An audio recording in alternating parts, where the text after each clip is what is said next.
In the United States, men are sexually assaulted just as often as women. That might sound unbelievable, but the numbers are almost identical. Between 2010 and 2012, 1.267 million men and 1.270 million women claim to be victims of sexual violence. It's a fact that goes against a lot of what we think we know. But there's only one reason those numbers are so surprising. For years, our definition of sexual violence has been designed to say that men can't be victims. The government specifically defined rape as the carnal knowledge of a female, forcibly and against her will. There was no mention of male victims until 2012. Even after that, most studies worked off the idea that it's only rape if the victim was penetrated, eliminating men who have been forced to penetrate their attackers against their will, and that happens more often than you'd think. Approximately 46% of male rape victims were raped by women. It doesn't lessen the horrors that female victims go through, but it's something that happens a lot more than we like to admit. Number 10. A woman who raped a man at knife point was released without any time in prison. Lestina Marie Smith violently raped a man at knife point and filmed herself doing it. It was as clear-cut and brutal as a rape case could possibly be, and in the end the courts didn't even send her to prison. Smith's victim was an ex-boyfriend of sorts. She dated the man for a short 2 months before the relationship collapsed in a messy breakup that ended with him calling her a whore on Facebook and her viciously attacking him with her fists. Shortly after they broke up, Smith climbed into the man's car, stabbed him in the arm, and forced him to perform oral sex on her. The whole time, she held a steak knife in one hand and threatened to stab him in the eye if he didn't do as she said. In her other hand, she held a cell phone so that she could film the whole thing. It's a horrifying crime by any standard regardless of the genders involved. But when this one went through the courts, Smith was only sentenced to 5 years of probation. The only time she spent in jail was the time served before the court case began, and the only real punishment she received was a $1,000 fine. However, she wasn't fined because she'd raped a man at knife point. It was because she damaged his car in the process. Number 9. A babysitter who raped a 12-year-old was charged with contributing to a child's misconduct. Of course, not every sexual assault happens at knife point. When it doesn't, the courts can be even more unfair to the victims. In 1987, a 12-year-old boy had a sexual relationship with his 16-year-old babysitter, Pauline Hermesman, that ended with her becoming pregnant. By all usual definitions of the law, it was an act of statutory rape. The boy hadn't tried to force her off, but he was only a child. He couldn't be expected to understand the ramifications of his actions. When Hermesman was arrested, though, the court changed the charge from statutory rape to contributing to a child's misconduct. Instead of putting her on trial for taking advantage of a child, she was treated like an accomplice to a crime masterminded by a 12-year-old boy. The courts didn't stop at just implying that the relationship was the young boy's fault. They outright said it. In the documents, the judge said that the child conceived by Hermesman was the only truly innocent party in the whole case. In the statutory rape case between a 16-year-old female babysitter and a 12-year-old boy, the judge outright said that the 12-year-old boy was guilty. Number 8. Statutory rape victims have been forced to pay child support. That last case gets even more frustrating. A few years later, Hermesman sued the male statutory rape victim for child support, and she won. Their case set a legal precedent that still applies to this day. Due to that ruling, any young boy who has sex with an adult woman today can be forced to pay child support. That precedent has never been overturned. When courts rule against male victims of statutory rape in child support cases, it is often based on whether the court perceives the victim to have consented to sex. Critics argue that this goes against studies showing that minors do not have the same decision-making skills as adults. There are other issues as well. In 2012, Nikolai Voss found out just how harsh this could be. He was hit with a letter that had 3 pieces of news that he never could have imagined. He had a 6-year-old daughter. The mother was the woman who had sex with him when he was 14 years old and she was 20, and she was demanding $15,000 in unpaid child support bills. Olivas had no idea that he even had a daughter until he was sued for child support. He tried fighting in court. But even though legally he had been raped, the courts followed precedent and forced him to pay her every penny she asked for, even for the years when he was still in school. The law on this is clear, and it has been upheld time and time again by judges who refuse to see underage boys as victims in sex crimes. The courts have made their decision. When a young boy's rape results in a pregnancy for the woman involved, the law books state, the victim also has responsibilities. Number 7. Bloggers called a woman who kidnapped and repeatedly raped a man a hero. Some people have flat out cheered on female rapists. When a viral news story spread about a woman named Olga Zayak beating up a robber, tying him up in the back room of her salon, and repeatedly raping him over the course of 3 days, the reaction revealed a lot about how society sees male rape victims. Discussions cropped up about whether a man could really be a rape victim and whether the man had actually enjoyed it, and those were among the more civil comments. Olga was hailed as a feminist hero in some of the stranger quarters of the internet. A Facebook fan page was even dedicated to her. People flooded the post with comments like, "Olga, you're my hero," and called her sex crime an act of female empowerment. In time, it came out that the story might have just been a hoax, and the reaction was every bit as disturbing. One blogger wrote, "Is it wrong to hope that Olga exists and is kicking butt all over Russia? Absolutely. But, sorry, I can't help it.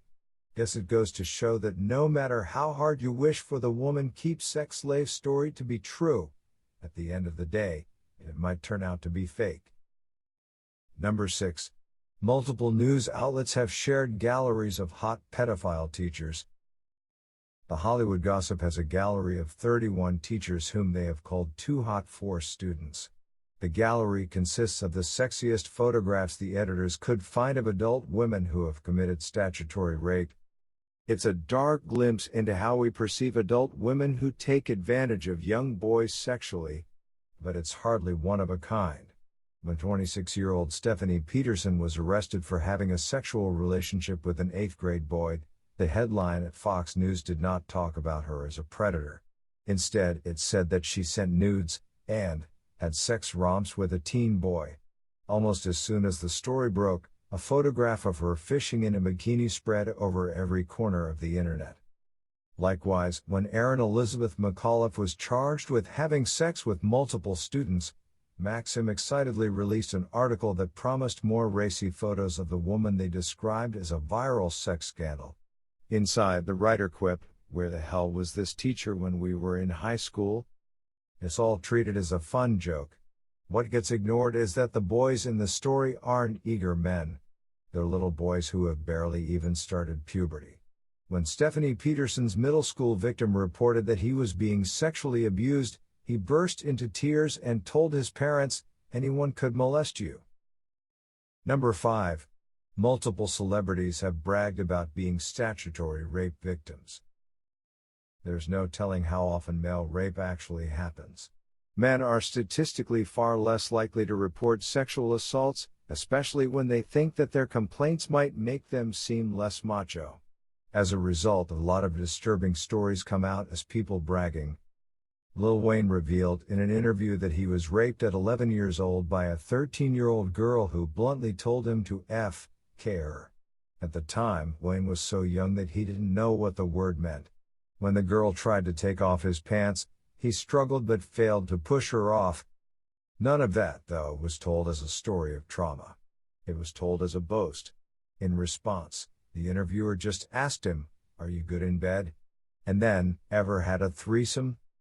Likewise, Anthony Kiedis revealed in his autobiography that he lost his virginity to his father's adult girlfriend when he was 11 years old and high on a Quaalude. And Chris Brown has talked about being raped by a 15-year-old when he was only 8, as if it was something to brag about. which is perfectly normal. According to trauma recovery experts, men tend to justify statutory rape by telling themselves, "I'm a stud, I got laid."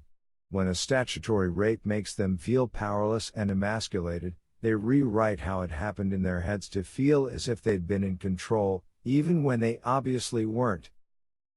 Number 4. A man who reported being raped was beaten up by friends and left by his wife. An anonymous married man on the internet recounted the story of how he was raped by his friend's wife. He'd fallen asleep at a party and woke up to find his pants at his knees and his friend's wife at his hips, performing oral sex on him while he was asleep. The man asked what she was doing. She just stared at him in reply, never saying a word even while he pulled up his pants and rushed out of the room. He tried to tell both his friend and his wife what had happened, but neither seemed to particularly believe that he hadn't wanted it. And things only got worse when his attacker started going around telling people that they'd had consensual sex. He tried to convince his friends that he'd been asleep when it happened, but none of them were willing to believe that a man could be an unwilling party to sex. One woman even punched him in the face for daring to suggest that he'd been raped.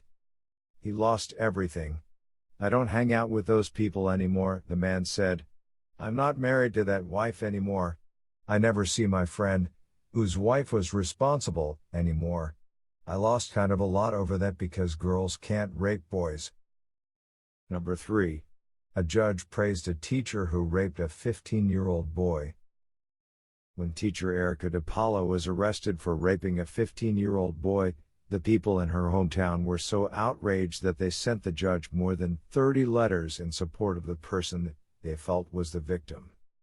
But they didn't think the victim was the 15-year-old boy. They thought it was the teacher. The whole community rallied around DiPaolo, with the local paper writing that she was a former Essex County Teacher of the Year, loved by students and respected by colleagues. They also justified her actions by saying that hidden behind her cheerful facade was a woman suffering from extreme depression and anxiety. They believed that DiPaolo's depression and anxiety were the only reasons why she'd raped a 15-year-old boy, and everyone involved in the court case concurred.